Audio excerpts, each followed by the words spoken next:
अच्छा साथियों, जिनकी बदौलत हम लोगों का जीवन खुशहाल और आनंदमय हो गया, उस अतीत की यादों में आपको लेके चलता हूं। मुझे पूरी उम्मीद है आपको पसंद आएगी। जितने धर्म प्रेमी हैं, धर्म बंधु हैं, सबको मैं बहुत बहुत नमो बुद्धाय जय भीम करता हूं। कहना है मास्टर, आइए।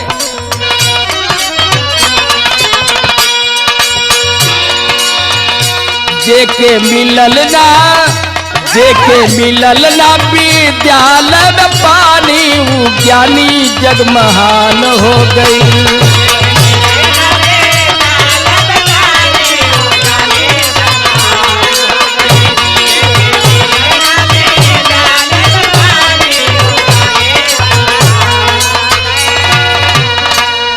धन है देश की मीडिया, जो ये कहा करती है कि एक चाय बेचने वाला प्रधानमंत्री हो गया, लेकिन देश की मीडिया ने कभी नहीं कहा कि स्कूल के बाहर बैठकर पढ़ने वाला बच्चा इस भारत के संविधान को लिखने का काम किया। धन है मसीहा हम लोगों के बाबा साहब डॉक्टर बी.आर. अम्बेडकर जी। इसलिए कहना है, क्या कहना है? काची उम्र रहली ममता से दूर हो,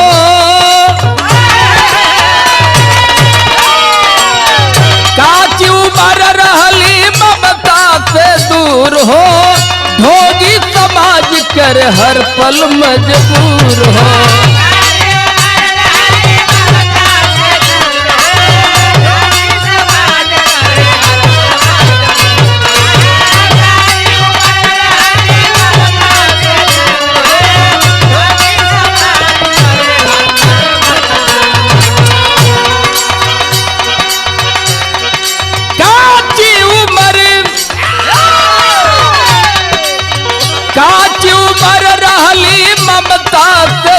हो भोगी समाज कर हर पल मजबूर हो। तुअरा बन के बैठे, हाँ तुअरा बन के बैठे, बाहर भी मस्तानी, वो ज्ञानी जग महान हो गए। मस्तानी वो ज्ञानी जग महान हो गई।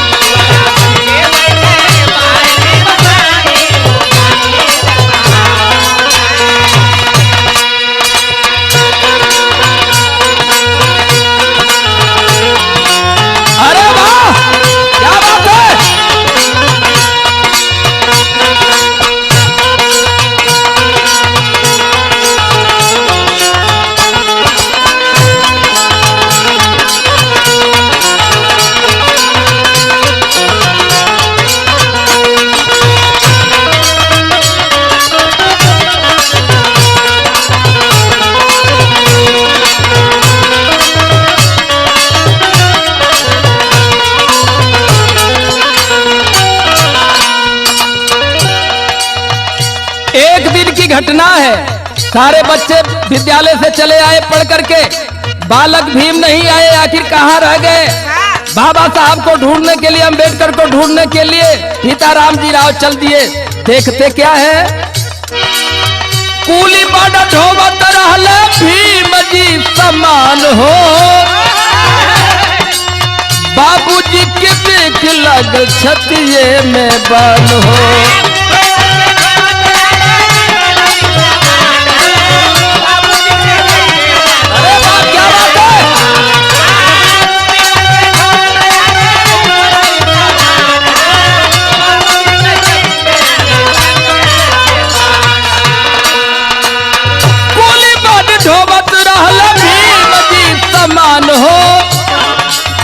बाबूजी के देख लागल छतिये में बन हो। सीताराम जी राव जा रहे हैं। अब जब रेलवे स्टेशन के पास जाते हैं, एकाएक निगाह पड़ी है तो बालक भीम छोटे छोटे सामान कुलियों के साथ इधर उधर कर रहे थे।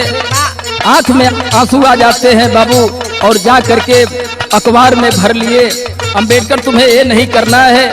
आखिर आवाज दिए क्या? आवे लागल दुनो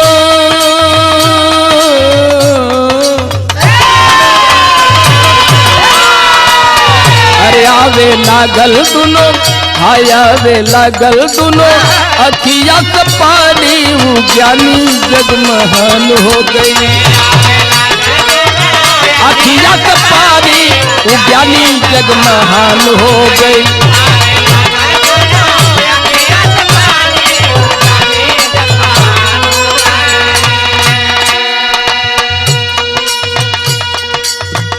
देश विदेश के तमाम विश्वविद्यालयों से बाबा साहब ने उच्च शिक्षा प्राप्त करके जब भारत की सरजमी पर आते हैं तो एक दिन ऐसा भी दिन आता है। कौन सा दिन था? एक और रहल राजा रतन की दवाई एक और रहल बाबा भीम के पढ़ाई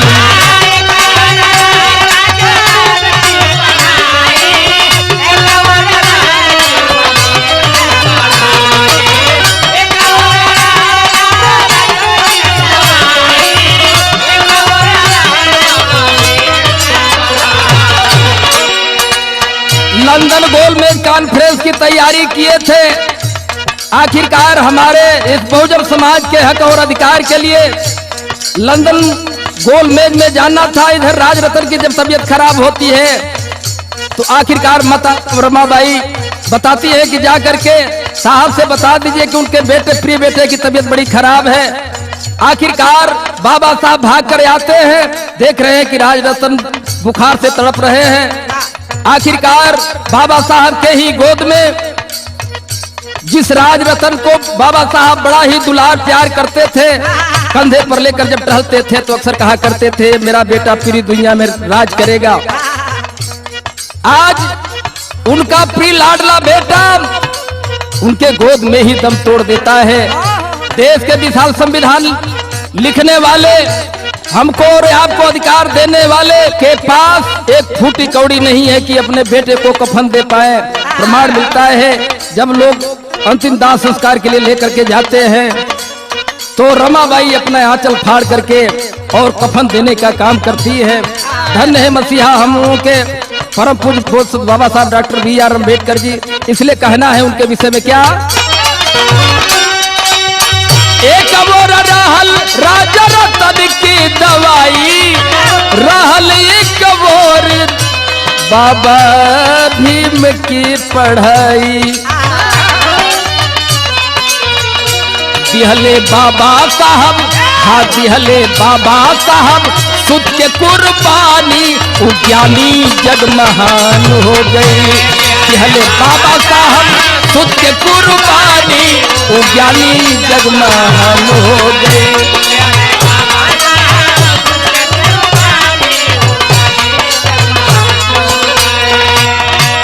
अंतिम दाह संस्कार करके जब लोग आते हैं माता रमाबाई फूट फूट कर रो रही है। साहब आप तो ये कहा करते थे मेरा बेटा पूरी दुनिया पे राज करेगा, आखिर आपका बेटा कैसे राज करेगा? तब बाबा साहब पूरी दुनिया पर राज करेगा। आखिरकार माता रमाबाई रो रही है कि साहब आप इसलिए रो रहे हैं ना कि बाबा साहब जब आते हैं लौट करके तो बाबा साहब रो पड़े और माता रमाबाई कहती हैं कि आंख में आप इसलिए रो रहे हैं कि आपके जेब में एक फूटी कौड़ी नहीं थी। तब बाबा साहब ने आवाज दिया कि मैं इसलिए नहीं रो रहा हूं कि मेरा बेटा राजरतन मर गया। मैं तो सैकड़ों लोगों को रोज मरते हुए देखता हूं। आखिरकार तुम समझ सकती हो मेरे दिल दिमाग पर क्या गुजरती होगी। आखिरकार धन्य है बाबा साहब मसीहा हम लोगों के कहना है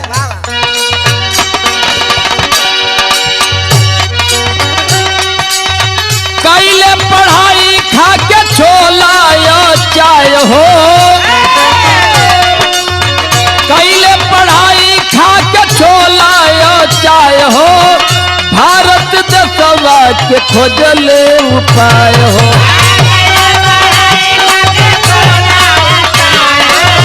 भारत देशवा के खोजले उपाय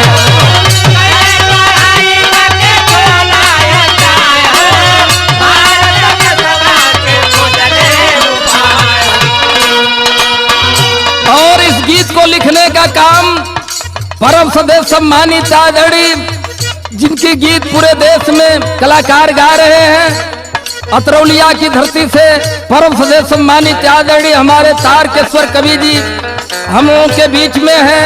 और मैं इसी बीच चाहूंगा कि कवि जी को सम्मान मंच पे बुलाना चाहता हूं और ताकि मैं स्वागत कर लूं। आज पूरे देश में कलाकार कवि जी के गीत को गाने का काम कर रहे हैं आदरणीय हमारे तारकेश्वर कवि जी। कैले पढ़ाई खा के छोला चाय हो, भारत देशवा के खोजले उपाय हो।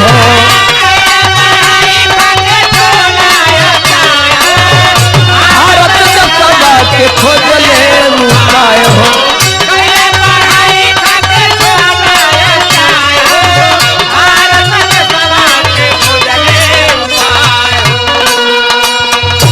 तारक गुलाब चंद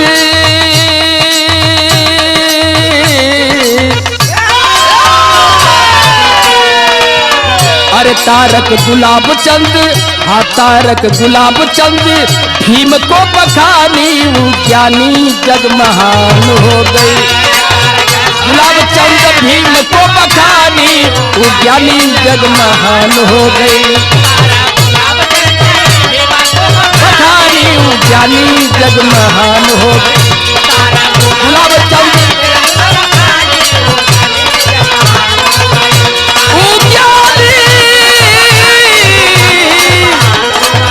मेरे बाबा मेरे